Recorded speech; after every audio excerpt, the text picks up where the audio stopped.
Hey everybody, I'm Marc Gilday and I produce more than $200 million of insurance business. And in this video, I'm going to talk to you about why you don't need more leads. Now, before we get into this, if some of you folks are learning how to sell insurance or you just want to up your game, go ahead and check out my new book, The Insurance Selling System Never Fails. You get it literally for a few dollars on insurancesalescontrol.com/book.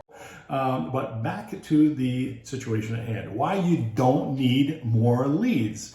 Now, I know as an insurance person or any person that sells anything, everybody's telling you need leads, you need leads, you need leads. There are industries set up for leads. You want to generate all these leads. You want to get lead generation. You want to buy a ton of leads. That's a mistake.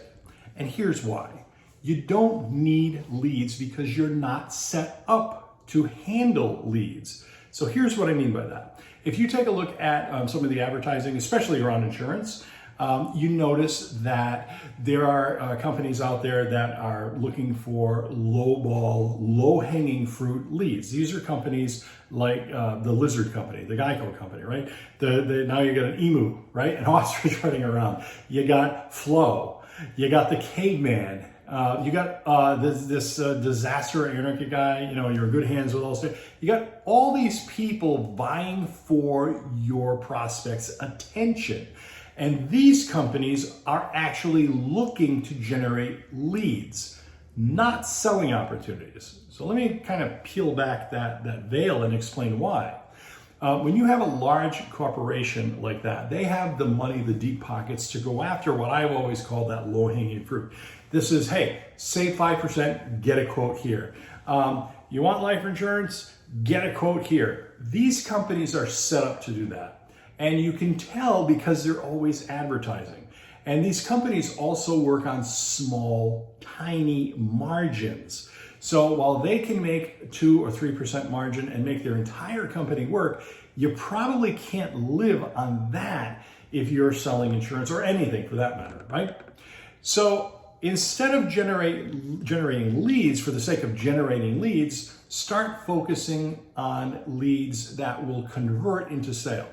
So if I were going to try to explain this to somebody who's never come in contact with selling, I would probably say there is a circle of all the people you're ever going to come in contact with when you're selling. And we're immediately going to take and get rid of half of that circle. These people are probably never going to buy from you, no matter how many times they want to quote, no matter how many times they want to requote, they're just never going to buy, so get rid of them. But these people, if you take a look at that other half, it's broken up into two parts. That little top sliver, about 5% of those people are in fact going to buy, and they're ready to buy right now. That's that low-hanging fruit that everybody wants, right? But it's also that low-hanging fruit that those big companies want with their big budgets to sell insurance. So they can go after those people because they know that once those people are in their infrastructure, they're going to communicate with them until they get that specific margin from them in the form of premium dollars. All right? You don't have that luxury because you need to make a sale to feed yourself and your family and pay your rent and pay your bills, right? So instead of focusing on that low-hanging fruit, which, by the way, is being bombarded from messages with all sides from these companies and corporations with big pockets, just kind of set that aside for a second. Don't focus on that side. Now, I didn't say ignore it. I said don't focus on that 5%. Well, the 45% of those people, not that 5%, the 45% of those people who are left over are the people that are going to buy. They just ain't going to buy right now. They're going to buy a month, 2 months, 6 months, even a year out, and they're starting to do their internal due diligence. Now, it's those people you want to focus on for a few reasons. First of all, because nobody else is. Nobody focuses on that group. Everybody wants that initial gimme, gimme, gimme, gimme, gimme, right? And when you focus on that, you can follow up with them tactically to provide more value, a little piece of the puzzle for the insurance that you're selling or the product or service that you're selling. And if you do that effectively, because nobody else is focusing on that group, you're going to own that 45%, and your sales would increase exponentially as a result. So one other thing to take into consideration. Why do these big insurance companies and these big companies get those leads and generate those leads? Well, because there's a little dirty little secret industry that they're also selling those leads to other people. They're selling those leads to other insurance companies. They're selling those leads to other insurance agents. So when you, as an insurance agent, are buying leads, your leads are being sold to other people. They're not being sold only to you.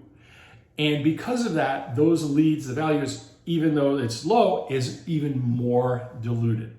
So we have to focus on following up with those people, that 45% of the people that are going to buy, they're just not going to buy right now. And a way to do that is to break down the important parts, the important messages that you have for your product or service. So if you are selling a business insurance, you have to break down the big three benefits of what those business insurance policies do for the people. Not the fact that it's low premium because that's a commodity, but what do they actually do for the client or business at hand? And you break them into three parts. And then the first follow-up is dedicated on this one message. Now we're going to help you do this. It's going to take the risk away. God forbid anything happens in your business. It's going to take care of it. Another thing may be, you know what, it's going to take care of any theft. If your employee steals stuff, it's going to take care of that. And it's going to make sure that you're covered for things that other people aren't. And that would be one way to apply that. Now, there are hundreds of ways to apply this stuff. That's just one little small way. My point is, if you focus on the benefits of your product and use that as the follow-up, then you can follow up with that 45% of the people and convert them into an appointment where you can sell them your insurance or whatever your products or services are. Now, again, if you need help doing that, a great place to start is this little book. For a few dollars, go to insurancesalescontrol.com/book. And I think you'll be glad you did. I put up a sales letter. You can read it and learn what's in the book. Now, I want you to let me know in the comments below what your big takeaway from this video was. Love to hear from you. And if you like this video, make sure you give that like button a thump in the head. And we'll see you in the next video. Bye, guys. See you later.